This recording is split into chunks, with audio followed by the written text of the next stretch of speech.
Regresamos a Radio Grado Cero con nuestra invitada. Les presentamos a la doctora Rosángela Murcio. Ella es profesora del posgrado de la Facultad de Derecho, ha sido profesora en otras universidades particulares, especialista, bueno, para mí es, de las mejores maestras que hemos tenido en la facultad, y en especial en los temas de derecho penal. Y para esta ocasión la invitamos a platicar de un caso que creo que algunos han escuchado y que tienen muchas dudas por ahí. Esperamos sus comentarios sobre el caso Caro Quintero. Así es, Lupita, muchas gracias por la invitación y de verdad el aprecio es mutuo, estamos para ayudarles. Ok, bueno, pues les comentamos rapidísimo. Caro Quintero, quien es conocido por haber sido el fundador del Cártel de Guadalajara, fue inculpado del homicidio de Enrique Camarena, agente de la DEA, y que digamos que para el momento histórico de la relación México-Estados Unidos fue algo relevante porque significó el ceder parte de las pláticas que se tenían, primero para lo que fue la negociación del Tratado de Libre Comercio y luego para la intervención de la DEA dentro de las operaciones contra el narcotráfico en México. Ese es el contexto. Ese es el contexto precisamente. Tenemos un contexto de los años 80 en donde los cárteles de narcotráfico toman gran poderío, pero también se ve involucrado personal de Estados Unidos que viene a hacer investigaciones respecto a la persecución del crimen organizado. Personal del grupo de la DEA, principalmente en este caso el agente Enrique Camarena, que va custodiado también de otro sujeto en el cual también se ve implicado en la causa penal, Alfredo Zavala Avelar, dentro de lo cual se le imputa al señor Caro Quintero no solamente la privación ilegal de la libertad, sino también la modalidad del homicidio respecto a estos dos sujetos. Esta situación nos lleva a que en un momento logra ser detenido, se le es procesado y entonces se presenta una sentencia el 3 de junio del 2009 emitida por el juez cuarto de lo penal en materia de procesos penales, dentro del cual se prevé una pena de 110 años de prisión Nada por más. los homicidios y la privación ilegal de la libertad, además de que se considera plenamente competente para resolver el caso en el fuero común. No, fuero federal, perdón. En este sentido, la pena no puede llevarse a cabo porque el límite máximo para ejecución son 40 años y por lo tanto esta pena no es que se reduzca, sino por cuestiones de operatividad solamente puede ser cumplida hasta los 40 años. Posteriormente tenemos una serie de impugnaciones por parte de su defensa, los cuales acuden primero a un recurso de apelación y posteriormente al amparo directo, del cual es conocido por el Tribunal Primero del Colegiado, con sede en Jalisco, y en este sentido el tribunal, que es una de las resoluciones más controvertidas que ha acaecido dentro de ese procedimiento, llega a la conclusión de que hay que sobreseer el asunto, principalmente sobreseerlo, no declararlo inocente, sino sobreseimiento por un excluyente que se conoce como incompetencia. Los factores que se dan para la consideración de la incompetencia son algo muy interesante, ya que la interpretación que hace la Suprema Corte posteriormente al respecto, pues trae mucha controversia, principalmente porque al declararse competente la jurisdicción federal, esto implicaría que no es válido ninguno de los procesos que se entablaron en su contra, sobre todo por el caso del homicidio de Enrique Camarena y del señor Alfredo Zavala Avelar, y en tal sentido esto implicaría que México habría cometido un gran acto de ilegalidad respecto a ese proceso y en consecuencia la sentencia que le fue otorgada. Tal es el sentido que ahora también tenemos una resolución respecto a la posible atracción que hubiera hecho la Suprema Corte de Justicia en tanto la resolución de este tribunal colegiado. Y la última noticia que tenemos es esta resolución de la cual les estoy comentando, en la cual la Suprema Corte rechaza la atracción y considera que es conveniente la sentencia del juzgado de distrito, que en su origen había emitido los 110 años y que en realidad sí había factores de competencia. Entonces, si tú me lo permites, sería bueno ir desglosando poco a poco cada uno de los detalles que someramente te he comentado. Sí, de hecho, quiero hacer el paréntesis para comentarles lo que han visto en los medios. Así es. Porque lo que han dicho en los medios es frase coloquial, que se les hizo engrudo el atole al Poder Judicial. Y que por eso tuvo que entrar la primera sala para más o menos decirles cómo iba a ser Ajá, el caminito, claro. y que aunque le faltaran 12 años al señor bueno, pues la cuestión ya había sido analizada en las instancias correspondientes, pero digamos que en los medios se manejó otra cosa. Así es. Y entonces ahí ya tenemos a un Caro Quintero libre. Dicen que incluso que hasta en Venezuela, sí, con nuestro amigo Maduro. Ya desaparecido. Exactamente. Claro. Y bueno, una serie de situaciones ahí que son meras especulaciones, pero bueno, ahora sí. Bueno, la resolución que te digo resulta muy controvertida, es la del primer Tribunal Unitario de Circuito con sede en Jalisco, el cual determina la incompetencia. Entonces, señala que la jurisdicción federal que conoció para la sentencia de junio del 2009 no es válida, no es conveniente. ¿Por qué? Porque la personalidad con la que actúa Enrique Camarena como agente de la DEA dentro de nuestro país, al igual que el señor Alfredo Zavala Velar, que era un piloto aviador del gobierno mexicano en aquella época, había sido consideradas como personal federal, de servicio público federal. En este sentido, por haber estado en ejercicio de sus funciones, había sido competente los juzgados de Distrito Federal. O sea que en este caso la jurisdicción era federal. El tribunal colegiado considera que no es así. Tenemos una resolución que nos da la Convención de Nueva York sobre la inmunidad que se tiene para el personal que pertenece al cuerpo diplomático, y ahí se establece el criterio de que no queda totalmente demostrado por la Procuraduría el hecho de que ellos estuvieran en funciones diplomáticas o de representación diplomática, por lo tanto se considerarán como personal federal en servicio público federal. Y segundo, en el caso del señor Alfredo Zavala Velar, en realidad el hecho de que actuara como piloto aviador, aunque estuviera en ejercicio de esa función, en realidad estaba operando para la investigación de la DEA, no en realidad para el servicio público mexicano. En este sentido, es claro el contexto de que no habría competencia del nivel federal, y por lo tanto quien debió de haber conocido en su momento eran los jueces del rango local, los cuales debieron de haber establecido todo un procedimiento en contra del señor Caro Quintero. Ese es el principal criterio con el cual se ostenta el primer tribunal colegiado del tercer circuito con sede en Jalisco. Ahora, estos criterios pueden ser plenamente rebatidos si nosotros nos vamos a convenciones internacionales, en donde también se establece que, si bien es cierto, como agentes de la DEA había entrado el señor Enrique Camarena con pasaporte oficial, pero además había quedado registrado dentro de las actividades que iba a realizar dentro del territorio nacional, esto implicaba que sí estaba en funciones de representación y que por lo tanto hubiera sido competente en el ámbito federal. Es ahí donde se van a tener que analizar dichos criterios, y por lo tanto la Suprema Corte, en su última resolución, que es la que se ha dado a conocer, considera que se resolvió convenientemente por el juez de distrito y que sí era competente para conocer, por lo tanto habría que solicitar la reaprehensión. En realidad la Corte lo que solicita al juez que está impugnando la sentencia, o del que se está impugnando, es que se emita una nueva resolución, que no se dé el sobreseimiento y que se resuelva como había quedado establecido. Eso es lo que prevé la Corte. Ahora, habría que analizar también no solamente el contexto jurídico, sino también el contexto operativo jurídico, que sería la participación de la Procuraduría dentro del procedimiento. Es extraño, y hay que señalar que dentro de los expedientes del Consejo de la Judicatura, que están ahí, que pueden ser consultados públicamente, se ve marcadamente la no participación de la Procuraduría para alegar si en realidad tenía representación diplomática o no, o sin siquiera para impugnar o dar algún argumento o algún concepto de violación que impidiera que se atribuyera la incompetencia por el tribunal colegiado. Eso no se da, al igual que se ve muy catártica la participación de la Procuraduría una vez que se da el aviso y la notificación de la resolución para la libertad inmediata, en donde pareciera que es una acción sorpresiva, cuando en realidad no lo era. Había un amparo del cual ellos habían tenido conocimiento, que hubieran podido impugnar con argumentos en su momento, y que no se hizo, que en realidad se vio una actividad muy pasiva.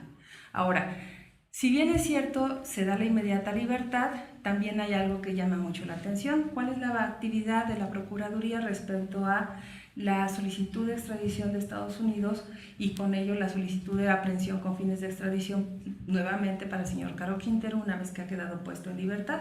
Parecería entonces que también llama la atención la sorpresiva orden que se da cuando ya era algo esperado, era algo que se temía desde el principio del procedimiento. Entonces yo creo que aquí, como en todo procedimiento penal, habría que valorar no solamente la actuación de quienes están acusando, sino también del orden jurisdiccional, cómo actuaron los jueces, pero también de la participación ministerial y de las partes de la defensa, quienes, aquí hay que aclarar, ellos sí intervinieron interpusiendo diversos medios de impugnación, tanto de recursos como incidentes, para efecto de lograr las resoluciones que hasta ahora hemos conocido. La constante en este tipo de detenciones ha sido, no sé si también podamos comentarlo aquí. Primero, que se ha dado, estamos hablando de un líder de un cártel, eso es inevitable. Así es. Pero la constante ha sido la violación de derechos humanos. Por ahí se coló la información, no sé si sea tan certera, de que hubo tortura. Así es. Y de que hubo incluso la intervención de la propia comisión ya más adelante, porque aquí había obviamente la otra constante, como mencionaba la doctora, PGR adolece de esta, no sé si adolezca o lo hacen a propósito, a la hora de integrar las averiguaciones previas, como que siempre se les van ciertos detallitos a la hora de su integración, y cuando ya lo canalizan, cuando ya lo turnan al Poder Judicial como debe ser, pues ahora sí como que a los que exhiben son a los jueces de distrito, pero la PGR siempre hace su papel impecable, ¿no? Entonces como que siempre, para este tipo de casos, siempre esas constantes son las que aparecen. Bueno, y últimamente hemos visto varias inconsistencias dentro de los elementos de acusación que entabla la Procuraduría. Ya lo hemos visto en el caso Cases, al igual que en el caso de Alzate, también el que ha sido puesto en libertad no hace mucho tiempo, hace unas 2 semanas o 3. Si bien es cierto, la Procuraduría tiene protocolos de actuación y tiene un fundamento tanto constitucional como en el Código de Procedimientos, tanto federal como local, en algunos momentos sí hay ciertas ambigüedades en la ley. Por ejemplo, esto que alude sobre violaciones a derechos humanos, en el caso de la tortura de Caro Quintero, que sí hay incidentes que se interpusieron en su momento alegando y además amparo indirecto al respecto, y también se alegaba violaciones respecto a cateos ilegales, celebrados sin órdenes, sin completar las órdenes y sin siquiera cumplir los requisitos previstos dentro del artículo 16 de la Constitución. Si nosotros analizáramos con detenimiento el artículo 16, podríamos notar que en el caso del cateo hay ciertos aspectos que quedan vagos. Por ejemplo, en el caso de que un cateo, para solicitar la orden, tenga uno como autoridad ministerial señalar qué voy a catear, o sea, qué objetos voy a encontrar, así también como qué personas pudiera yo detener en su momento. Esto implicaría que exista una averiguación previa estructurada con anticipación, que haya un registro de investigación previo que nos permita sospechar de alguien y de qué cosas encontrar.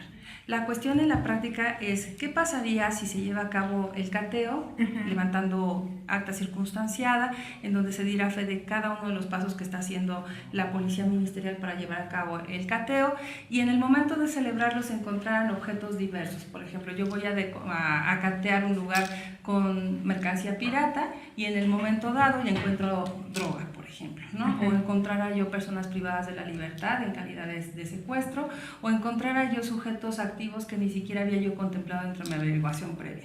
¿Cómo justificar ese tipo de actuaciones en una orden de cateo? En realidad, lo que se ha visto en la práctica es que la orden de acateo se llevará a cabo en los términos en los que fue solicitada y que lo óptimo sería colocar el estado de flagrancia como una forma de poder llevar en decomiso aquellos instrumentos del delito que fueran encontrados. Eso sería lo que debe pasar en la práctica y de acuerdo a la técnica jurídica. Lo que sucede en la realidad es que se utiliza la propia orden de cateo para agotar las dos posibilidades, tanto lo que iba yo a buscar y que tenía plenamente determinado como aquello nuevo que encuentro. Y entonces cuando yo eso lo encuentro dentro de un procedimiento, lo que voy a hacer es impugnarlo de nulidad. ¿Por qué? Porque la segunda parte de lo que yo no tenía previsto no está fundada ni motivada dentro de la orden de cateo y sobre todo respecto a la solicitud con la que se brindó la orden. Y ahí es donde caemos en inconsistencias.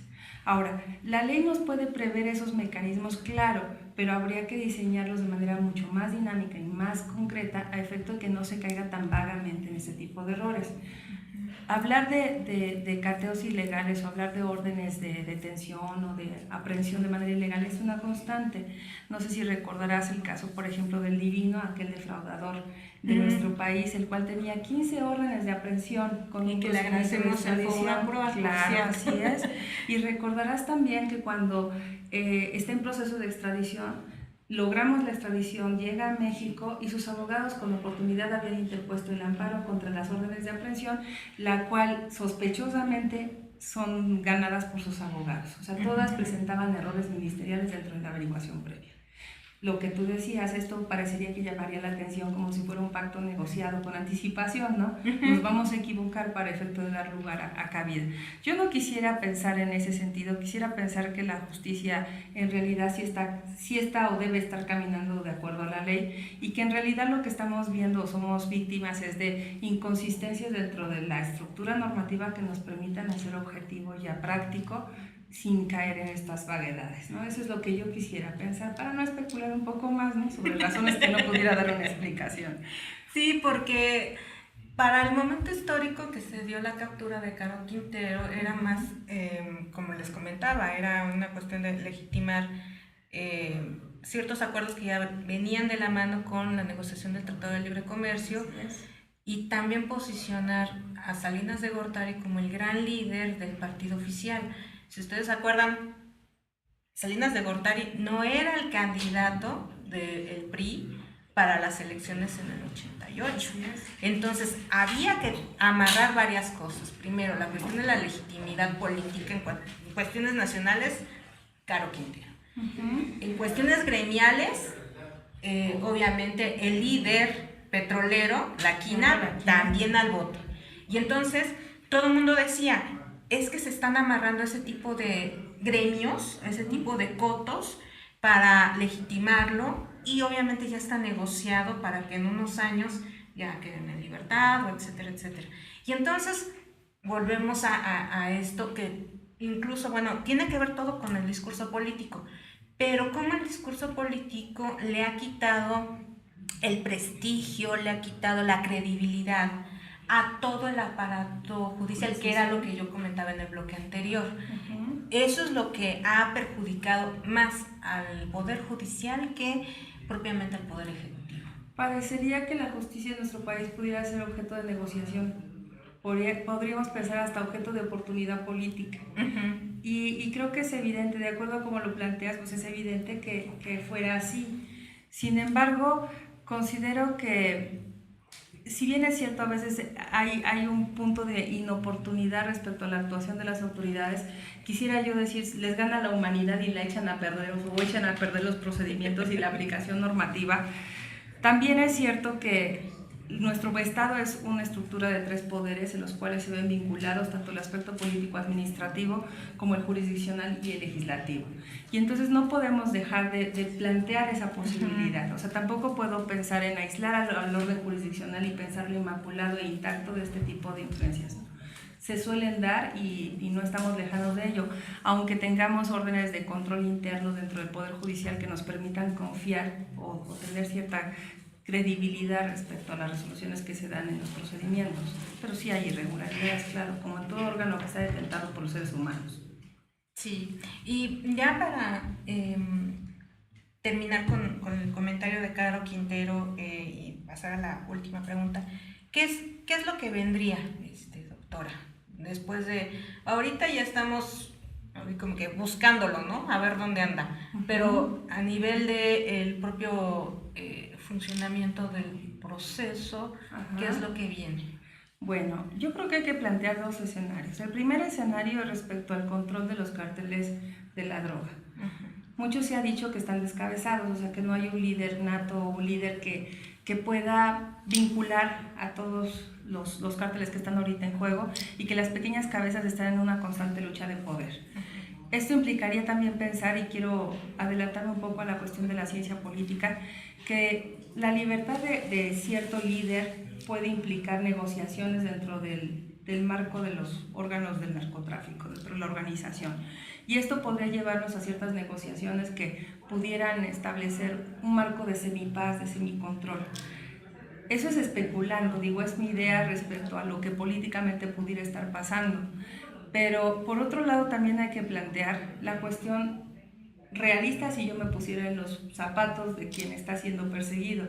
Encontrarlo, pues salvo que rasquemos debajo de las piedras, lo veo muy complicado. Seguramente ahora sí como generación espontánea, ayer estaba, ahora ya no va a estar, ni estará, porque la oportunidad que se le brindó es una oportunidad única. Por los indicios que se tienen y por la evidencia que se tiene en la actuación de la Procuraduría y de las autoridades, le abrieron la puerta fácilmente, o sea, no hubo objeción, fue algo tan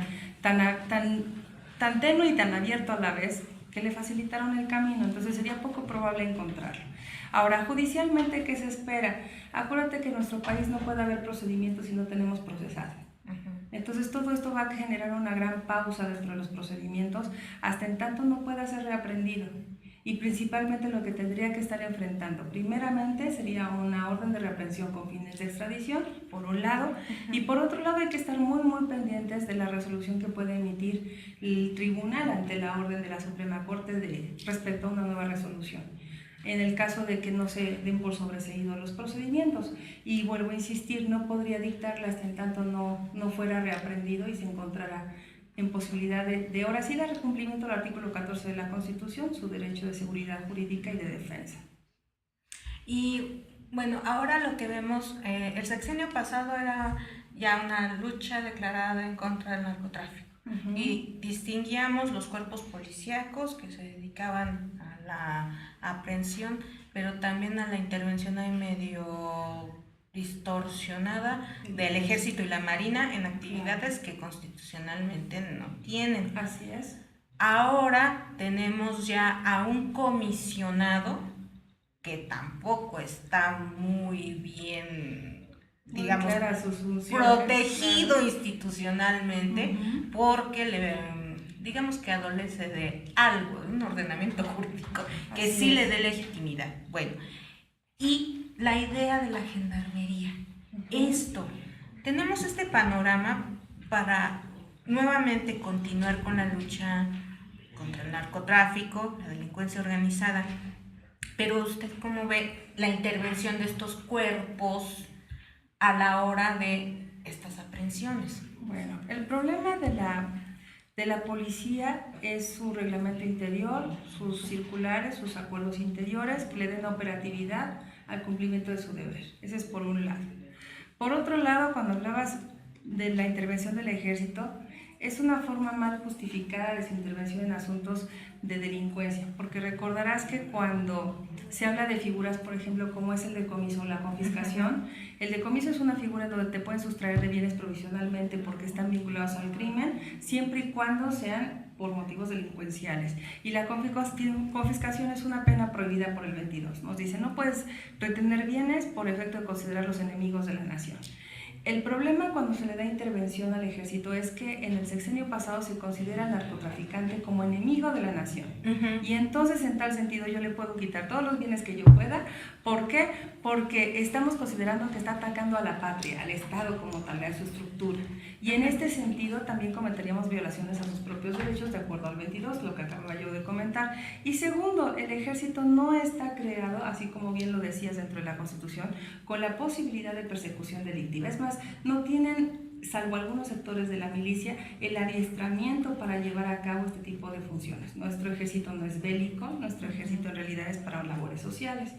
Cuando se crean figuras como un organismo especializado para la persecución del crimen organizado, al igual que la gendarmería, son buenas intenciones, claro, de mantener cierto control sobre el ejercicio de la justicia.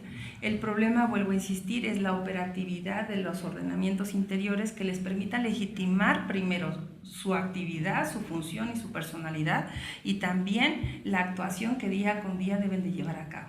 Porque si eso no está bien reglamentado, el problema es que vamos a caer en nuevas infracciones. Ya lo veíamos en eventos políticos de hace algunos meses, en donde se veían, por ejemplo, policías en encubierto a nivel federal. Esas figuras de las policías en encubierto se dejaron de ver desde la época de López Portillo, Luis Echeverría, y era una forma en la que se manejaba la detención en caso de supuesta flagrancia, donde una persona encontrándote sospechoso podía remitirte inmediatamente a la agencia ministerial para hacerte una investigación y saber si no tenías antecedentes. Por ejemplo, eso era violatorio netamente de derechos humanos, y si volvemos a esas figuras de la policía encubierta, sería como darles ciertas posibilidades de recurrir a esas viejas prácticas en donde la ilegalidad pues está de por medio. ¿Cómo justificar que te traslado sin ninguna orden ante una autoridad para efecto de ser investigado? No podríamos ni siquiera hablar de flagrancia porque no te encuentro en el motivo del delito, en la práctica del delito, ni con el producto del delito, sino porque simplemente te veo sospechoso. Y entonces volvemos otra vez a que nuestras normas pareciera que se conflictúan unas con otras. El Código de Procedimientos prevé una situación posible, como sería la de la policía encubierta, en contraposición del propio ordenamiento constitucional y de los acuerdos internacionales que, de acuerdo a la última resolución de la Corte o interpretación de la Corte, podrían estar hasta por encima de la propia Constitución si fuera en vigía de los derechos humanos. Y obviamente, ya para terminar, tenemos la inminente transformación, porque va a haber una transformación del Código Penal Federal. Claro. Ya estuvo negociado el de procedimientos penales federal, y bueno, lo que sigue es el código penal federal, pero también por ahí tenemos pendiente un informe de Naciones Unidas donde nos señalan 180 violaciones en materia de derechos humanos. Casualmente la mayor parte son miembros del ejército o de la Marina. Entonces tenemos todos esos pendientes. Luego, la propia Corte ya pone el principio pro persona y transforma también su propio discurso. Entonces tenemos el discurso de los derechos humanos, el principio pro persona y las transformaciones que van a tener las leyes penales a nivel federal. Esto, de verdad, yo lo veo como un monstruo, así como si fuera el gran Leviatán. Es un monstruo, claro que sí. Porque vamos a satisfacer todos los requerimientos que a nivel internacional nos exigen, pero a nivel nacional estamos armando el gran Leviatán y a ver cómo va a funcionar y a ver si puede dar un pasito, por lo menos, ¿no? Así es. Por ejemplo, esto que hablas del gran monstruo jurídico sí se está dando, principalmente, por ejemplo, con la figura del arraigo, lo podemos observar, ¿no? Que a nivel internacional no es válida esa figura, sin embargo, nuestra propia Constitución lo autoriza y no lo autoriza, como serían las penas privativas sin juicio previo. Es un gran monstruo jurídico, hay criterios que se están golpeando unos con otros, y creo que aquí tendrá que ver la priorización de los valores fundamentales del derecho. Tendremos que entrar al juego filosófico de qué es lo más valioso. Por ejemplo, he comentado con mis alumnos en algunas ocasiones el valor que se le otorga a la justicia desde los dos rangos, desde la persecución de los delitos, pero también desde la imposición de las penas a favor de obtener un resarcimiento de daño para las víctimas. Se veía hace poco, por ejemplo, en el caso de Alzate, cómo la Suprema Corte le da validez a determinadas pruebas, pero también puede negar la posibilidad de validez de una prueba confesional por la ilegal obtención de la misma. Sin embargo, parecería que se pierde el contexto del problema cuando se dejan de observar las otras circunstancias probatorias que podrían implicar la responsabilidad de un individuo.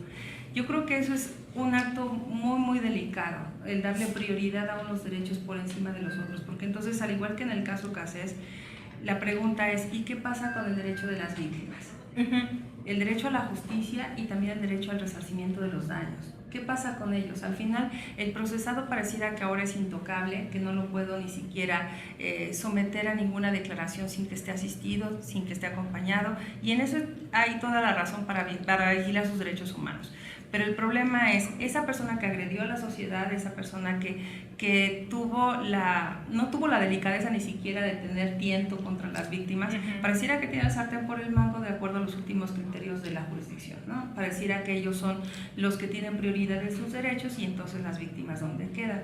Además de eso, Lupita, yo creo que habría que aclarar que el problema de la delincuencia organizada, al igual que la delincuencia común, no es un problema solitario. No podemos hablar que nada más son organizaciones de individuos que pretenden delinquir, sino que hay razones de fondo, razones de forma, que hacen que estos grupos existan. cuestiones económicas, cuestiones de integración y educación social. O sea, no podemos pensar en combatir a la delincuencia cuando los valores están en crisis en nuestra propia sociedad, cuando no hay cultura de la convivencia mutua, del respeto mutuo. Y entonces creo que todo esto tiene que ver con políticas públicas que vayan abarcando todo un contexto, no solamente normativo, sino también educativo, económico, que no haya tanta desigualdad.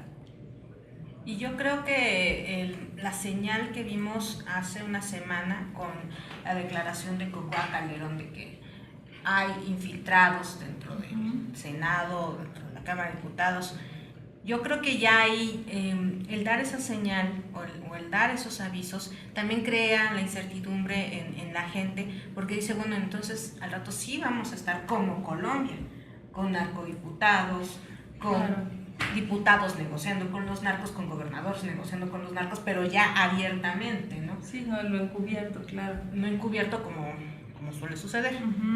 Pero entonces, ahora el consejo para los chicos que están estudiando Derecho, por ejemplo, aquellos que se quieren ir por el mal camino del Derecho penal, ¿cuál sería el consejo que les daría ante todo este panorama que tenemos? Bueno, tenemos una gran labor como abogados. Primero, rescatar el buen nombre de la abogacía, pero también tenemos la gran responsabilidad de ser un ejemplo para la sociedad en cuanto al cumplimiento de las propias normas. Y segundo, confiar en que la única arma, como diría Benito Juárez en su momento, es la ley. La ley que tenemos, sea perfecta o imperfecta, es nuestra arma de trabajo, es nuestra arma de regulación social. Y no podemos descalificar la ley si ni siquiera le damos la oportunidad de hacerla cumplir eficazmente. Yo creo que hay que darle oportunidad a las instituciones, hay que darle oportunidad a las normas, pero sobre todo con responsabilidad. Y a los abogados que todavía no perdemos ese instinto de Superman jurídico, no lo pierdan. Digo, la sociedad pareciera que en algunos momentos se encarga de tumbar ese espíritu, pero no lo pierdan. Al contrario, es una lucha ardua la que tenemos por delante si es que queremos operar una sociedad más sana, más digna, en donde confiemos en que nuestros hijos tengan un sentido de paz en su futuro y puedan desarrollarse como seres humanos. Entonces yo creo que confiando en eso tenemos que tomar esa bandera de aplicar el derecho y aplicar las instituciones de acuerdo a cómo se han creado.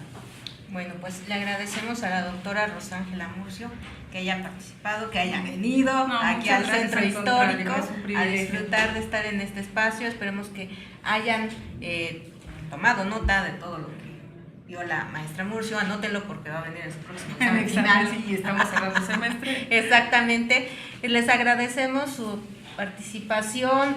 Continuamos en línea y bueno, dejamos que se haga el corte para video. Muchas gracias. No, hombre, muchas gracias. Es un privilegio estar con ustedes. Gracias. Gracias.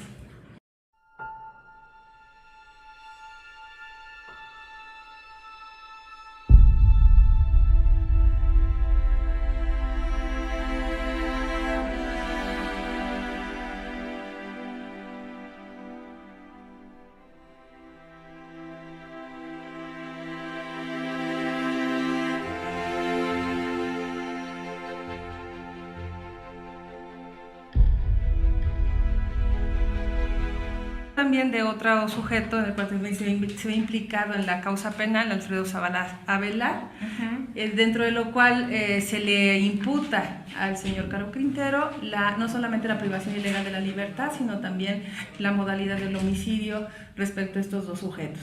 Esta situación nos lleva a que en un momento logra ser detenido, se le es procesado y entonces se presenta una sentencia el 3 de junio del 2009 emitida por el juez cuarto de lo penal en materia de procesos penales, dentro del cual se prevé una pena de 110 años de prisión por los homicidios y la privación ilegal de la libertad, además de que se considera plenamente competente para resolver el caso en el fuero común.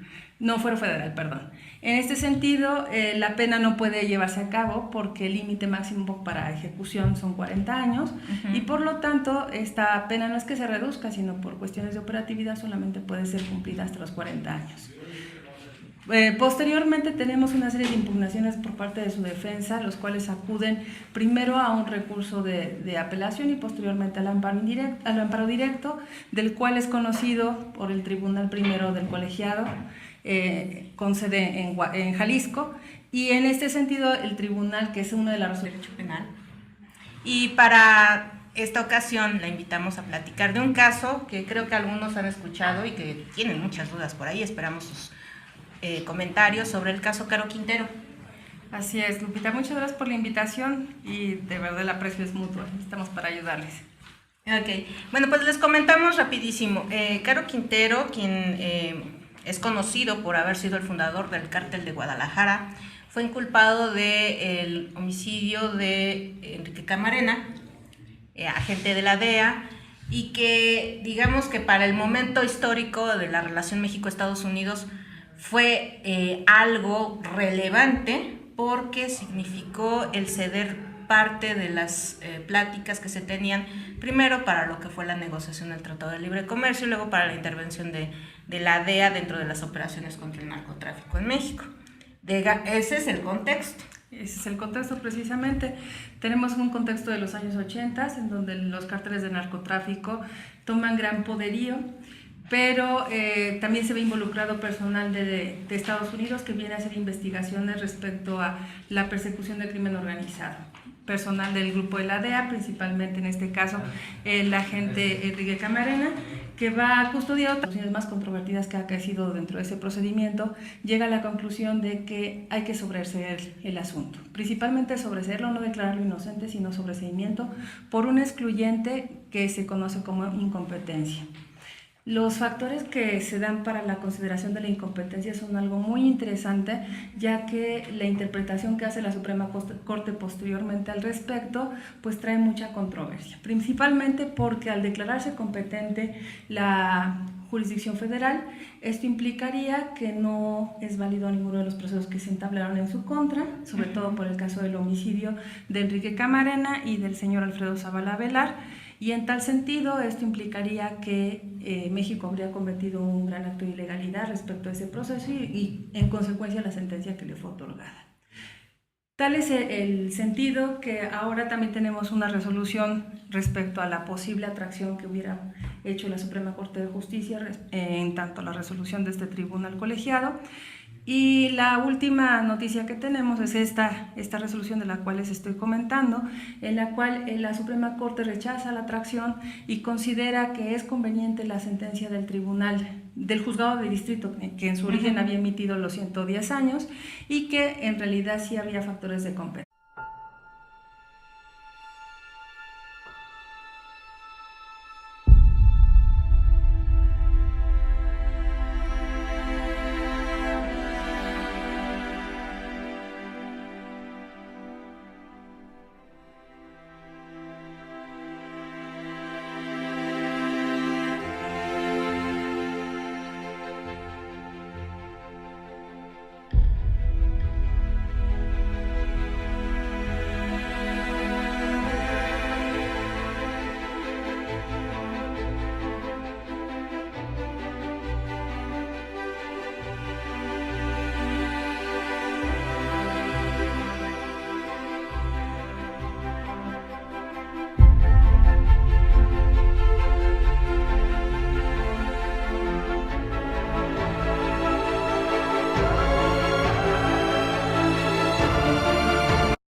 Regresamos a Radio Grado Cero con nuestra invitada. Les presentamos a la doctora Rosángela Murcio.